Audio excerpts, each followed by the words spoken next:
Okay, I'm going to show how you seal grout. In this case, it's going to be tile and grout. This is 100% natural stone bathroom. All this is travertine type material. This is a polished travertine, but regardless, we want to seal it anyway because we don't know where there are weak spots. When I mean weak spots, I mean little divots and things like that that water could penetrate through.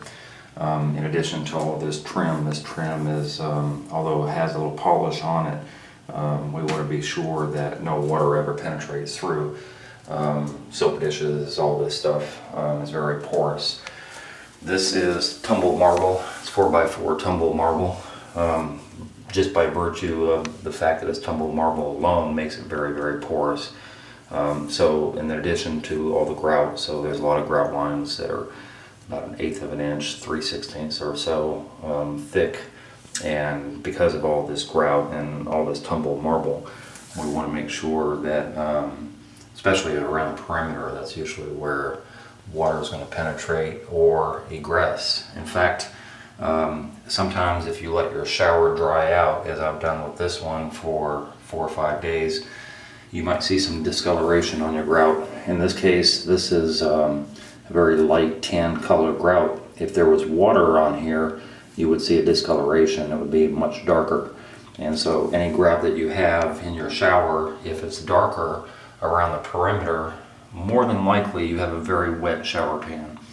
When I mean wet shower pan, so you have a pan liner that's down at floor level, and then you have mortar, and the mortar is probably about this thick or so around the perimeter area, and then it tapers down to probably about 3/4 of an inch or an inch down here at the drain, maybe a little bit thicker. So there's a lot of material under here. The topping mix, which is basically the makeup of your shower pan, gets wet, and even though we have weep holes and things like that to negate the wetness of a pan, almost all pans will get wet over time if you're not taking care of your tile and your grout. So when it gets wet, it has no way to egress, and normally what I've seen anyway is that the egress is usually around the perimeter. So if your grout is real dark, but you have a lighter grout, but it's real dark around your perimeter, more than likely you have a very wet shower pan. So I had a customer a few years ago that had wanted to seal her shower, and she had weeping occurring around the perimeter, and so she hadn't used her shower at all for probably about 2 weeks. I think she told me 2 weeks, but yet she had weeping going on around the perimeter. So literally she had water kind of like weeping out of the grout line where the tile meets the tile on the floor and the wall. And after a couple weeks, she was beside herself, like, why do I still have this weeping going on? And then of course we did a demo and found out that her shower pan was so saturated that if she had let it set for probably 5-6 months, maybe even 8 months or a year, it still would have been wet. And that's what we want to preclude on any shower. This is always the Achilles heel of a shower. Walls don't really get a lot of damage. I rarely, if ever, run into water damage on walls. So the main thing is that you want to seal this floor area. If you have a porcelain or ceramic tile or something like that, then the tile is not as important to seal, but the grout lines still are. So they have a little sponge wheel that you could actually dip in the sealer and just do the grout lines, although it would be very, very time consuming. So anyway, on a natural stone, they do have a sealer. I get this at Floor and Decor. Home Depot has different types of sealers and stuff, but I like the DuPont brand. It is a stone sealer, so it even says on here that it's a 2-year warranty, protects up to 2 years, and that's assuming that you do all the directions properly. So this claims that it will seal granite, limestone, marble, slate, or travertine. Right there. So travertine is what we have, and it's specifically a stone sealer. This is a stone shower, so that's what we want to use. And obviously there's directions on here you have to adhere to. So there are a couple different methods that you could use. One of them is that you would pour some of this into a bucket, and you would use a sponge and you would wipe it. Obviously you're going to wear gloves and probably a mask or something like that, a respirator. And then you would just wipe the whole thing down, wait a couple hours, do it again, wait a couple hours, do it again on the floor. Because this is the most important part, I would suggest actually, if you're going to use a sponge, that you get saturated with the sealer and make sure that you have a whole lot of this sealer that's going on the floor, and let it set until it dries, and then put a second, maybe even a third coat on here. What I found is easier, just simply get a spray bottle from Home Depot, an empty one, and put the sealer inside of it, which I've done already, and then spray it on. It just makes life a lot easier, and in this case I don't really have to worry about wiping down anything. If you use a spray, or even a sponge for that matter, but if you use a spray on another type of maybe porcelain or ceramic, then you usually want to wipe down excess, maybe wait 15-20 minutes for the sealer to penetrate to the grout, and then wipe down the excess sealer off of the tile itself. In this case I'm not going to, because I want to make sure that both the tile itself and the grout is very saturated. Typically I'm going to start somewhere, shower heads up here, and so the walls don't get that wet up top. I'm not really concerned about anything but this mark right here. So usually I start around this area here, about knee wall level, maybe a little bit higher, and I just work my way around until everything is saturated. So as you can tell, the grout is getting a little darker already, and that's what you would typically see, as I was talking about already, in the perimeter, that you would have a darker type of color. So that's a pretty good indication that you're going to have water penetration. These areas right here in corners where tile meets tile is always where you want to get it the most.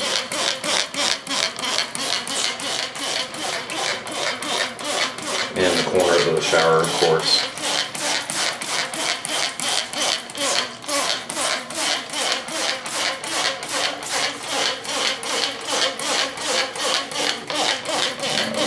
This really good.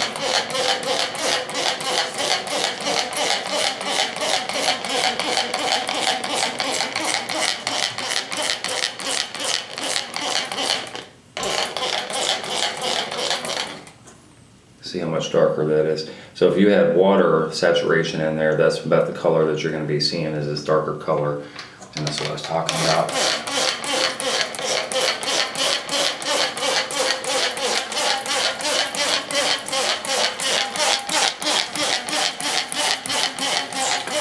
One of the great things about putting excess sealer on, as I'm doing right now, is that the sealer is going to naturally come down just as if it was water, and it's going to saturate your pan.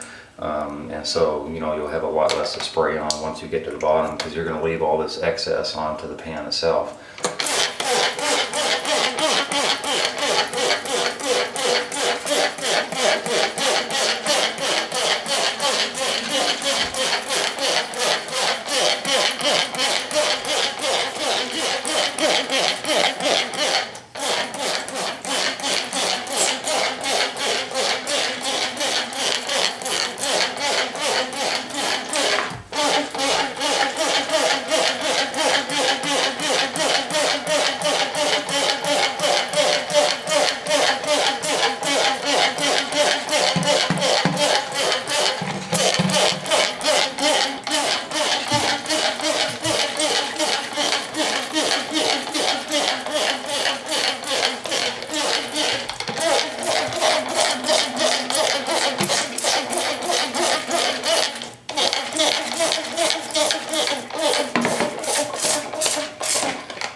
that's basically it.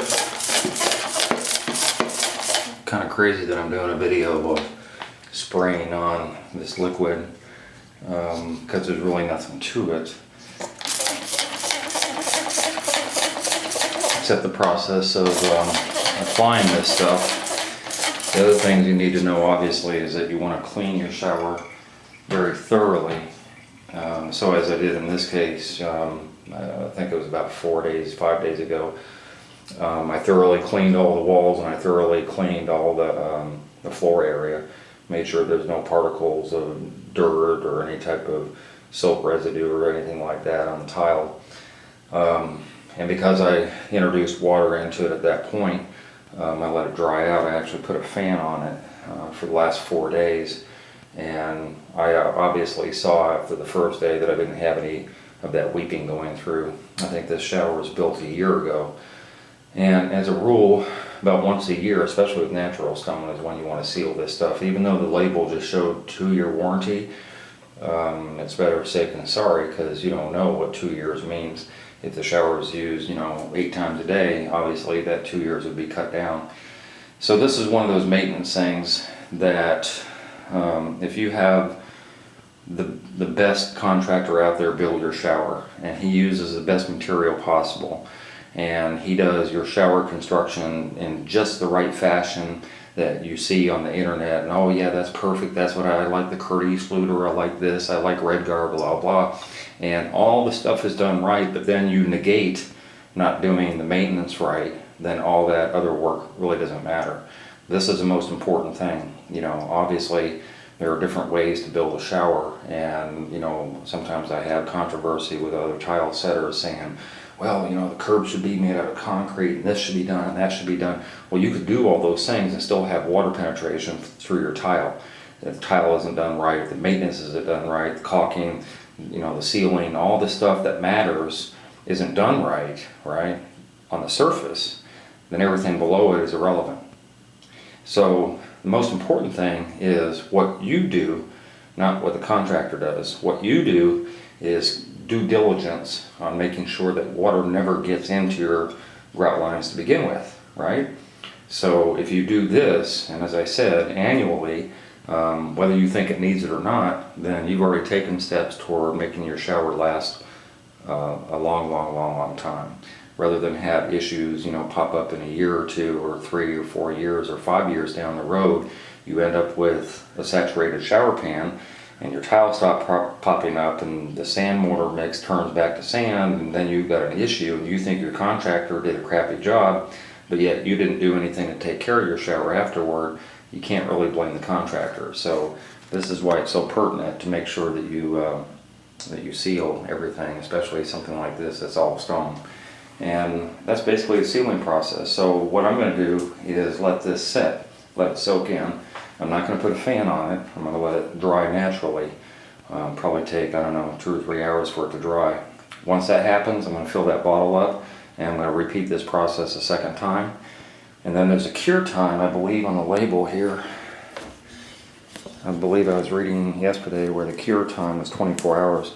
So even after this dries and I put a second coat on, the next day is when this shower is useful. Personally, I don't think it really takes 24 hours to cure, but that's what the label says. So if you want to adhere to, rigid instructions, then that's what you do.